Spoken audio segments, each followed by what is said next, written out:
నారాయణం నమస్కృత్య నరం చైవ నరోత్తమం దేవీం సరస్వతీం వ్యాసం తతో జయముదీరయేత్.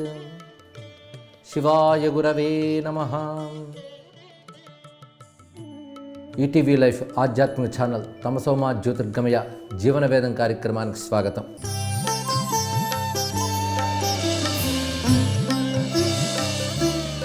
సనాతన ధర్మంలో అనగా వేద ధర్మంలో ఒక దేశం ఎలా ఉండాలి అనేది అద్భుతమైన ఒక భావన ఉంది. దాన్ని బట్టి ఒక సంపూర్ణమైన నాగరికంగా ఎదిగినటువంటి సంస్కారవంతమైన దేశాన్నే వేదం దర్శించింది.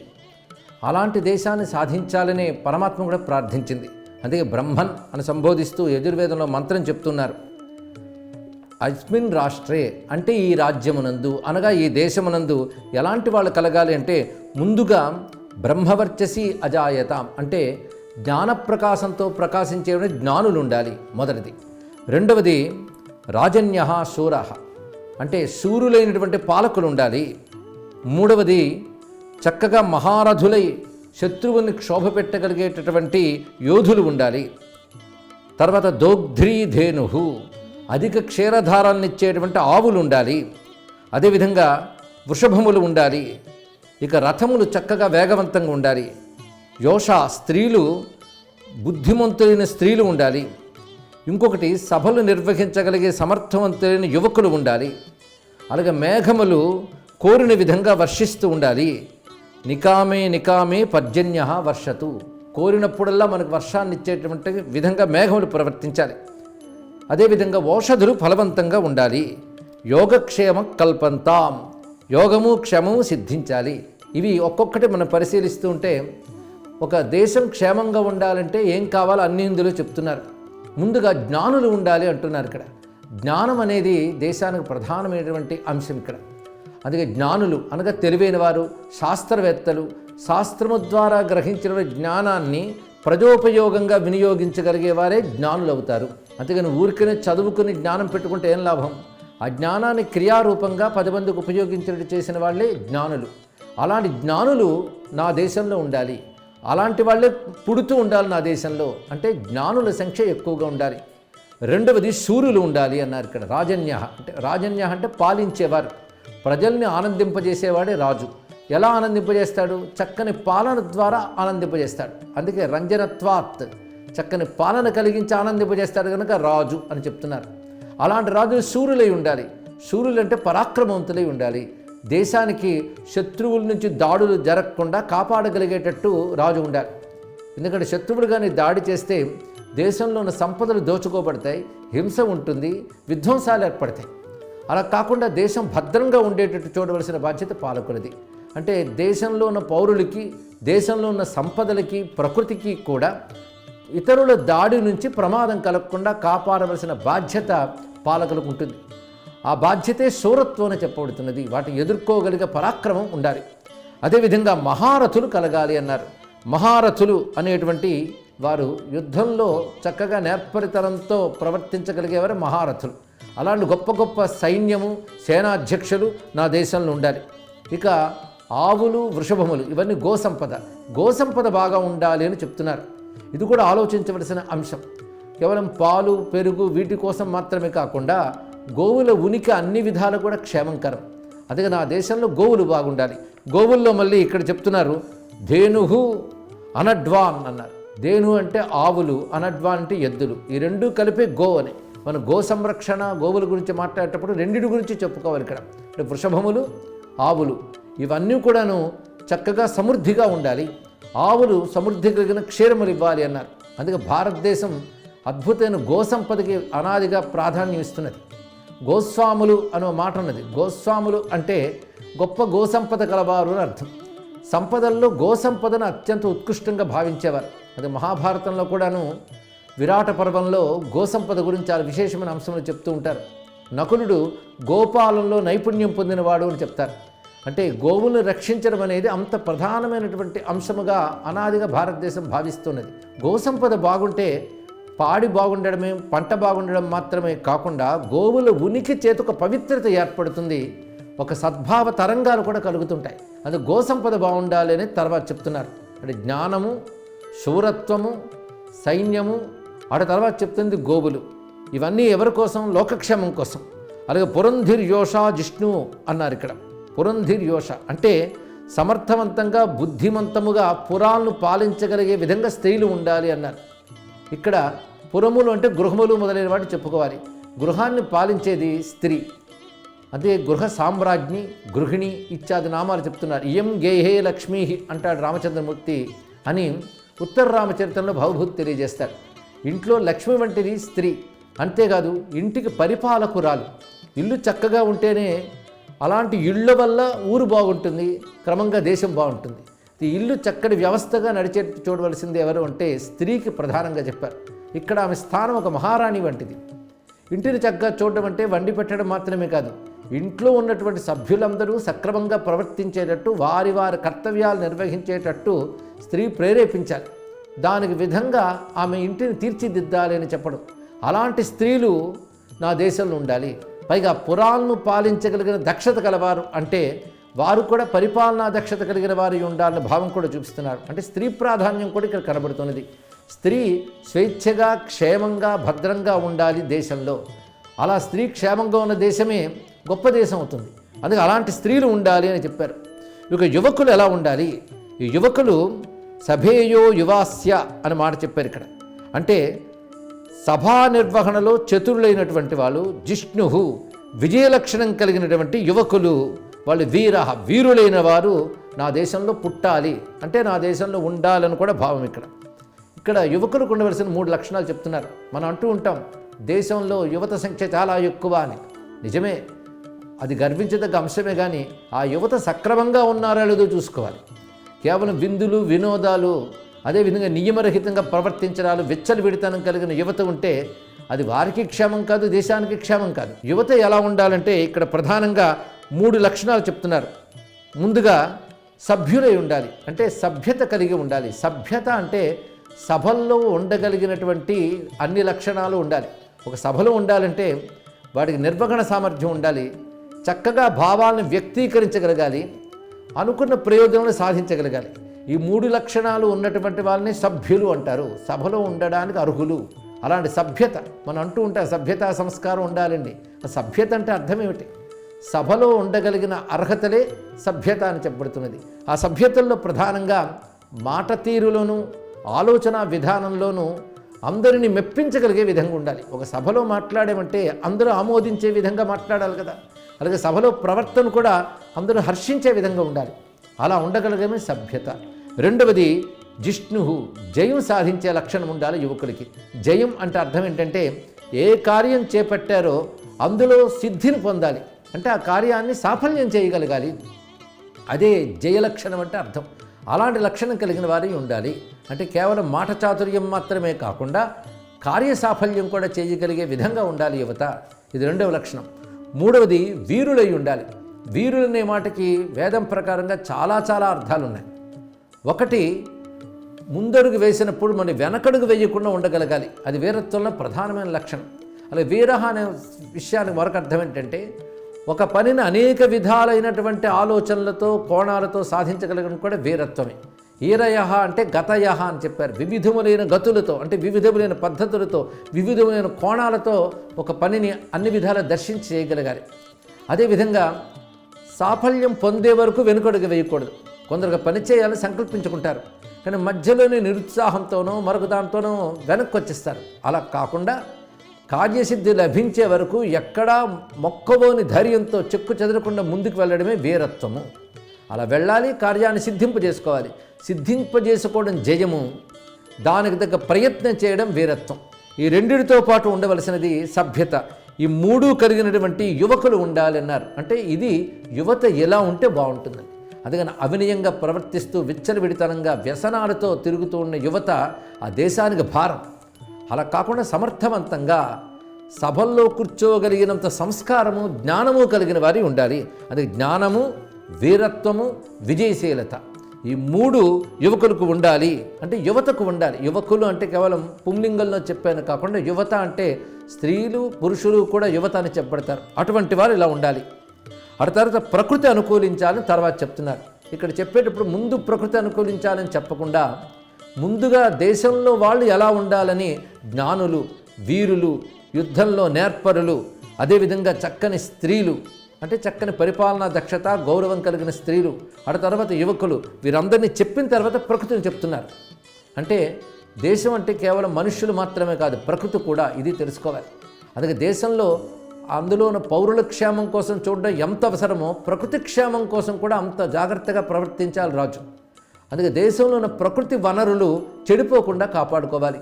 ఒకటి నీటి వనరులు, రెండవది అరణ్యములు, వృక్షములు, ఇవన్నీ కాపాడుకోవాలి. ఆ తర్వాత భూసంపద కాపాడాలి. భూములు అనగానే ఇక్కడ ల్యాండ్ అని మాత్రమే కాకుండా భూమి యొక్క సారాన్ని కాపాడగలగాలి.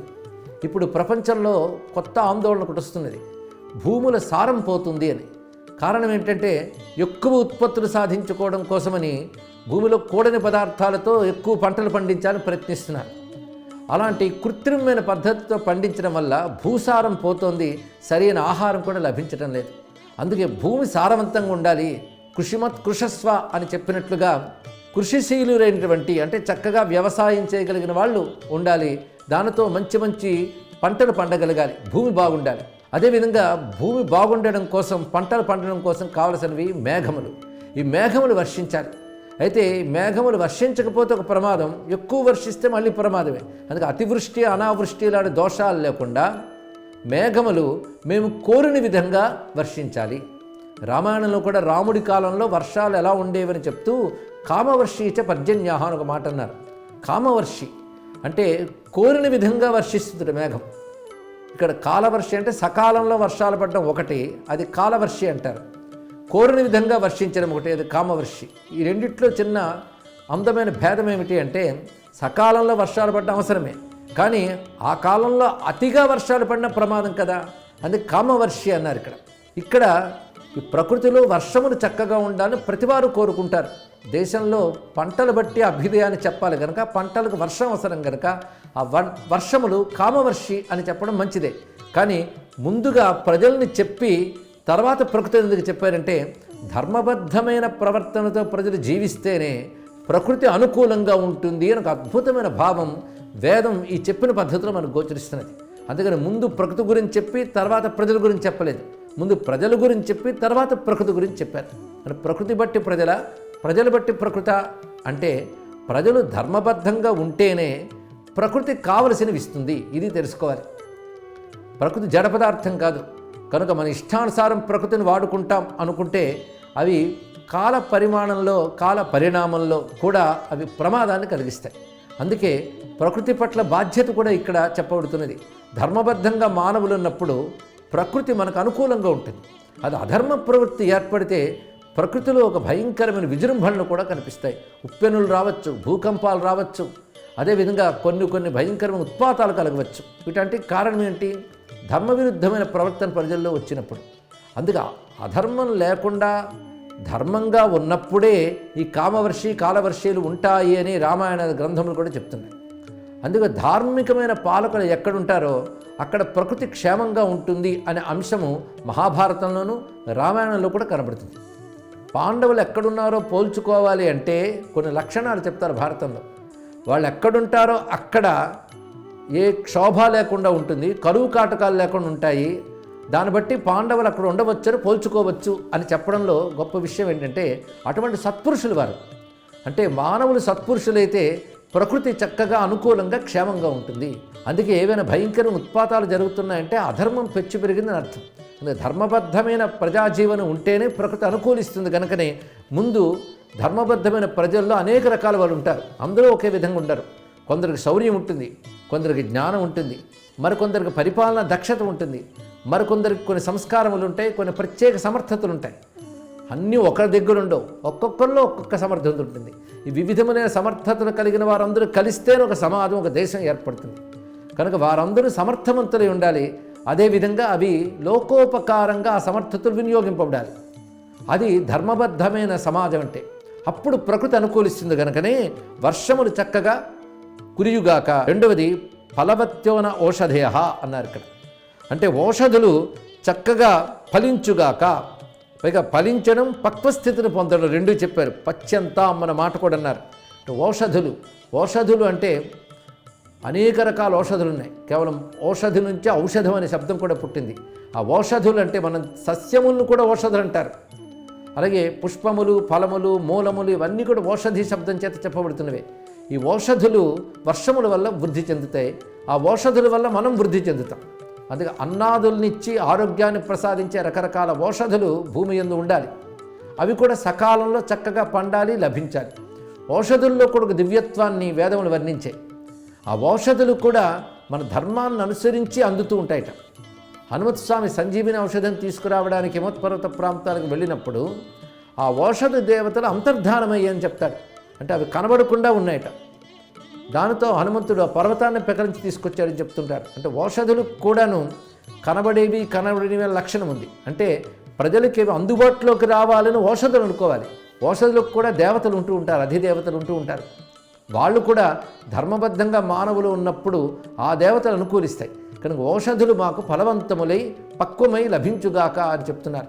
అది వర్షముల వల్ల ఔషధుల వల్ల మన క్షేమం అని చెప్తూ మొత్తానికి నా దేశంలో అస్మిన్ రాష్ట్రే, ఈ రాష్ట్రమునందు యోగక్షేమములు సిద్ధించుగాక చివరికి చెప్తున్నారు. ఇది యోగక్షేమం. లేనివి రావడం యోగం, అవి ఉన్నవి పోకుండా నిలబడడం క్షేమం.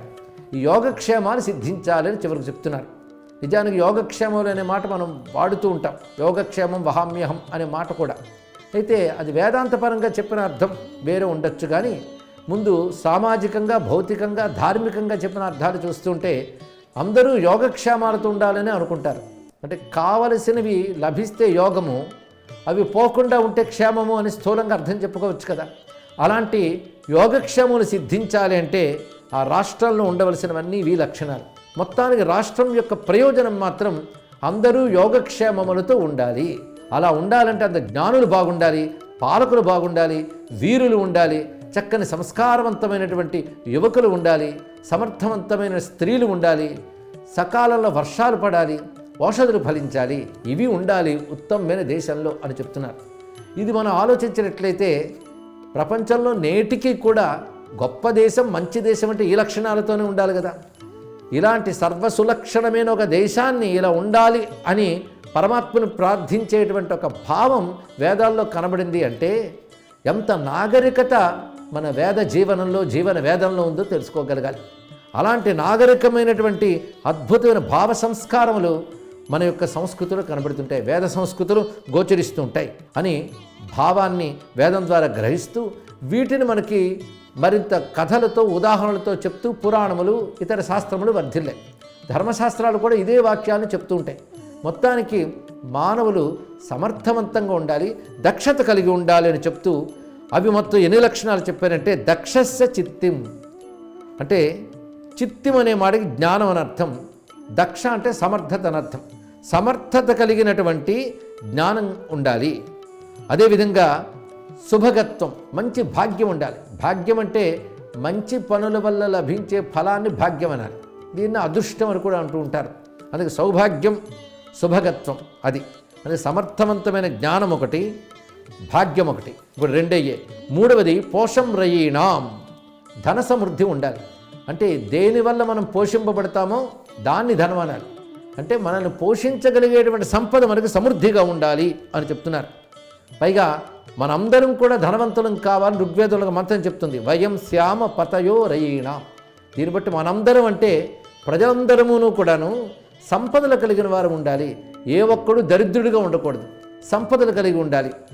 అదేవిధంగా అరిష్టిం తనూనాం, అంటే క్షీణత లేని శరీర పుష్టి ఉండాలి అని చెప్తున్నారు ఇక్కడ. అంటే శరీరములు పుష్టిగా ఉండాలి, అంటే రోగరహితులైన మానవులే సమాజంలో ఉండాలి. అంటే మానవులు రోగరహితంగా ఉండాలని భావం ఇక్కడ.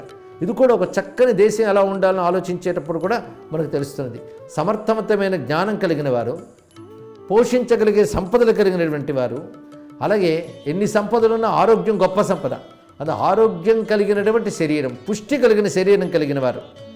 మరొక లక్షణం స్వాత్మానం వాచః, మధురంగా మాట్లాడగలిగేవారు ఉండాలి అన్నారు. అంటే మాట తీరు చక్కగా ఉండాలి. ఒక దేశంలో ప్రజలు చక్కగా మాట్లాడగలిగిన సంస్కారం ఉంది అంటే ఆ దేశం మంచి నాగరికంగా ఎదిగినట్టే. అంతేగాని నోరు తెరిస్తే అవాచ్యాలు, అజ్ఞానాలు బయటపడుతూ ఉంటే ఇంకేం నాగరికత అండి. అది మాట చక్కగా ఉండాలి. మధురమైన మాట, అంటే అవతల వారు వినేటప్పుడు వారికి ఆనందము, ఒక ఆహ్లాదము కలిగించే విధంగా మాట్లాడగలగాలి. పైగా స్నేహపూర్వకంగా మాట్లాడాలి. అలాంటి మాట్లాడగలిగే వారు ఉండాలి. అది స్వాత్మానం వాచః. తర్వాత సుదినత్వమన్నాం, రోజులన్నీ సుఖంగా గడవాలి అని చెప్తున్నారు ఇక్కడ. అంటే దినములు సుఖంగా గడిచిన దినములు కలగాలి అన్నారు. ఎవరైనా కోరుకునేవివే కానీ మొత్తం 6, ఈ 6 ఒక్కసారి గుర్తు తెచ్చుకుంటే, మొదటిది సమర్థవంతమైన జ్ఞానము, రెండవది సౌభాగ్యము, మూడవది పోషించగలిగే ధన సమృద్ధి, నాలుగవది క్షీణించని శరీరము అంటే ఆరోగ్యవంతమైన శరీరము, ఐదవది మధురంగా మాట్లాడగలిగినటువంటిది, ఆరవది సుదినత్వం అన్నాం, మంచి దినాలు కావాలి.